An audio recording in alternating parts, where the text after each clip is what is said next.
do a large, and so do we, and we should be able to do that, I think, Wilbur, very easily. So we're going to double, triple, quadruple the trade. It would be very easy to do. They make great product, and so do we.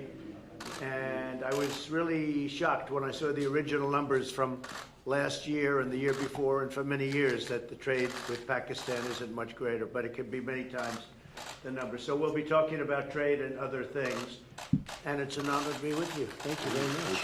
Please.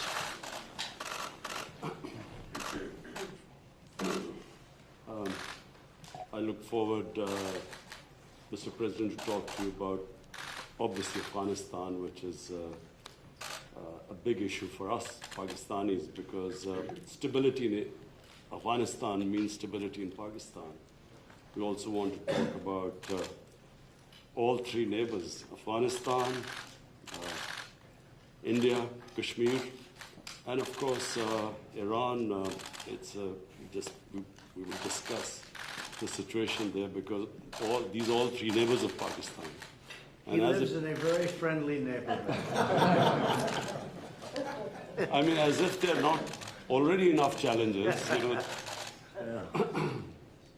President, after your last meeting with the Prime Minister, you offered to mediate between India and Pakistan over Kashmir.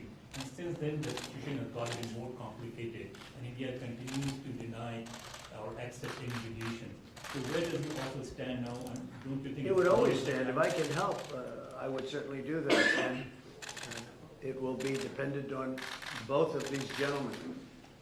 One without the other doesn't work if you're going to do mediation or if you're going to do an arbitration. But certainly I would be willing to help if both Pakistan, let's say, and India wanted me to do that. I am ready, willing, and able. It's a complex issue. It's been going on for a long time. But if both wanted it, I would be ready to do it. No, but Mr. President, but the only thing is, reverting back to my question in the Oval Office on Kashmir. Yes. You know, the thing is, you are asking both the parties to accept and agree. One is aggressor, violator of the UN resolutions, and plus non-compliance, plus merging Kashmir into its own territory. He's the kind of reporter I like. I like this reporter. How can you? Are you a member of this team, or are you? I'm not a member of this team. I'm an independent journalist. You're saying what you think. Let me complete my question, Mr. President. No, but I have to be requested. How can you make an aggressor and an aggressor meet and the violation of the UN resolutions? Very fair question or statement. Let me put that one down as a statement, if you don't mind. But you're right. You have to have two parties that want to agree, and when they come, and at some point India may come. I have a very good relationship with Prime Minister Modi. I have a very good relationship with Prime Minister Khan.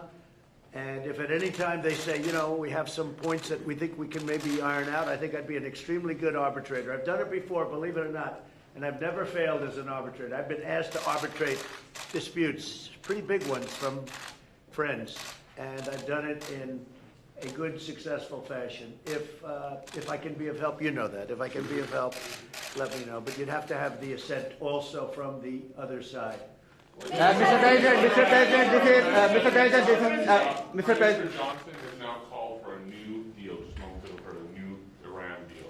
This is the first time he's called for that. I wonder what your reaction to it, and have you discussed that with him? Well, I think that's why he's a winner. That's why he's a man that's going to be successful in the UK, and I think that's good. You're talking about Boris, yes, right? Boris is a man who, number one, he's a friend of mine, and number two, he's very smart, very tough. And he does want a new deal because the other deal was ready to expire. It was a very short number of years left. All that money paid and wasted. You didn't have the right to inspect the appropriate sites. You were looking at sites that would never be used to create nuclear. The sites that they would use, we weren't allowed to inspect. What kind of a deal is that? And ballistic missiles. They're allowed to test ballistic missiles and other things. But one of the biggest things is the fact that the agreement is going to expire in a very short number of years. And what kind of a deal is that? We're dealing with countries. You have to go long term. So I respect Boris a lot, and I am not at all surprised that he was the first one to come out and say that. Mr. President, this is the first time. Mr. President, this is the first time. This is the first time. This is the first time. So this is Jazeb Ali from Airline Industry Pakistan. So this is the first time we get honest leadership like you in America. And in I past, agree with that. This is Yeah. the first time you've had so in past, honesty. in You've had a past, lot of dishonesty, and Yeah. they've treated Pakistan very badly. so in past, People in my position have treated Pakistan very badly. so in past, And I think that, I wouldn't say Pakistan has treated us too well either, but maybe there was a reason. And in fact, I think there was a reason for it. So in past, you have said that you don't trust Pakistan. So when we have honest leadership, I and trust Pakistan, but people before me didn't, but they didn't know what they were doing. So it's just one of those little problems in life. You know, you know what I do? I trust this gentleman right here. And I do trust Pakistan. I know I have a lot of Pakistani friends living in New York. They're smart. Great negotiators, by the way, in case you had any questions. They're among the toughest negotiators in the world. so you are bringing peace. And you know what? It's all going to work out. But if I can help, I'd like to help. But I don't think you've ever had a president that felt the way I do in a positive way about Pakistan. I don't think you have. I've looked back and I've seen where it was. But I also have a very good relationship with India. I have a good relationship with both. So that if they decide to use that feeling among both, I think we can help out. But this has been a long-standing feud. This has been going on for a long time. So you're Mr. President, yesterday you shared the stage with PMO. He alleged that Pakistan is the hub of terrorism. Do you endorse that or do you disagree with that? Because you said that Pakistan has made a lot of progress. Well, I really have been pointing much more to Iran. I mean, Iran, if you look at that's been really the state of terror. And I've been saying it's the #1 state of terror in the world. And the agreement we had does not cover that. It was not doing well. It was doing very poorly. And now Iran is doing very poorly. Iran is a different place than when I took over. When I took over the United States, when I became president, Iran was a real threat to the entire Middle East and maybe beyond. And now they're having very, very big difficulties, to put it mildly. So we'll see. Are you happy with the progress that Pakistan has made countering terrorism, particularly eliminating terrorism? I've heard they've made great progress, and under this leader, he's a great leader. I think he wants to make great progress because there's no solution the other way. The other way is only going to lead to death and chaos and poverty. It's all it's going to lead to, and he understands it. Your prime minister understands that. Are you concerned about the human rights situation in Kashmir? About which? Human rights situation, human rights Sure, violations. I'd like to see everything work out. I want it to be humane. I want everybody to be treated well. You have two big countries, and they're warring countries, and they've been fighting. And I mean, I heard a very aggressive statement yesterday. I don't have to say that. I was there. I didn't know I was going to hear that statement. I had said, but I was sitting there, and I heard a very aggressive statement yesterday from India, from the Prime Minister, and I will say it was very well received within the within the room, the statement itself. That was a big room. There were 59,000 people. But it was a very aggressive statement, and I hope that they're going to be able to come together, India and Pakistan, and do something that's really smart and good for both. And I'm sure there's always a solution. And I really believe there's a solution to that. If you can have the experience, you might find a Nobel Prize. Mr. President. You've asked one already. Go ahead. Quickly. Make 1 second statement. Now, if Go ahead, make a you statement. can solve this outstanding issue of Kashmir, very likely and definitely you will be deserving a Nobel Prize on that. I think Peace I'll get a Nobel Prize for How a lot about of that? things. Mr. I think I'm President. going to get a Nobel Prize for a lot of things if they gave it out fairly, which they don't. They gave it out- Mr. well, President. they gave one to Obama immediately upon his ascent to the presidency, and he had no idea why he got it. And you know what? That was the only thing I agreed with him on. Mr. President. Mr. President. Mr. President. Right, come on. Other than Pakistan and India, the Kashmiri people are suffering last 15 days. They will talk later on, but right now there was human rights violation in Kashmir. 50 days lockdown, no internet, no food, nothing. So, you know, what you want to do for Kashmiri people? Where do you find reporters like this? These guys are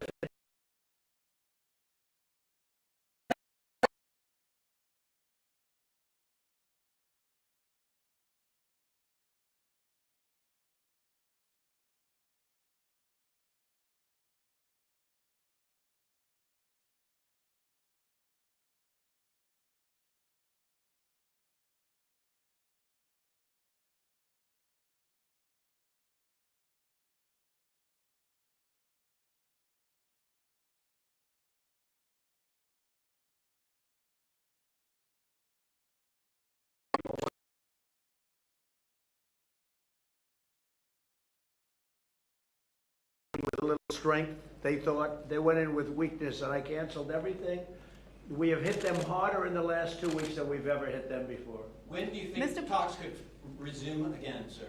We'll see what happens, but I will say that the Prime Minister has been very helpful, and he wants to do something. He wants to see something happen, so that's fine. Mr. President, last time. Mr. Prime Minister, would you like to raise the issue of curfew, lockdown, and the atrocities in Kashmir before President of America? You know, Mr. President, I was going to raise it in private, but it needs to be said that for 50 days, 8 million people are under siege by 900,000 troops. And it's a humanitarian issue. And so I was going to say that, were you supposed to meet Narendra Modi now, I would have asked you to at least lift the siege. I mean, it's a huge humanitarian crisis taking place. Okay, so we're going to be talking about that We'll in a little discuss while. that. And Mr. Prime Minister, what are your expectations from American President about the Kashmir issue? My expectations, President Trump heads the most powerful country in the world. And the most powerful country in the world has a responsibility. And you know this, you very kindly wanted to mediate in this. And you also said that both of us, India and Pakistan, has to agree to mediation. But unfortunately, India is refusing to talk to us. So in this situation, I feel that this is the beginning of a crisis. I honestly feel that this crisis is going to get much bigger, what is happening in Kashmir. So we would like to talk about that later. But just the fact that the position of the United States, it's the most powerful country. It can affect the United Nations Security Council. It has a voice. So we look to the US to put out flames in the world.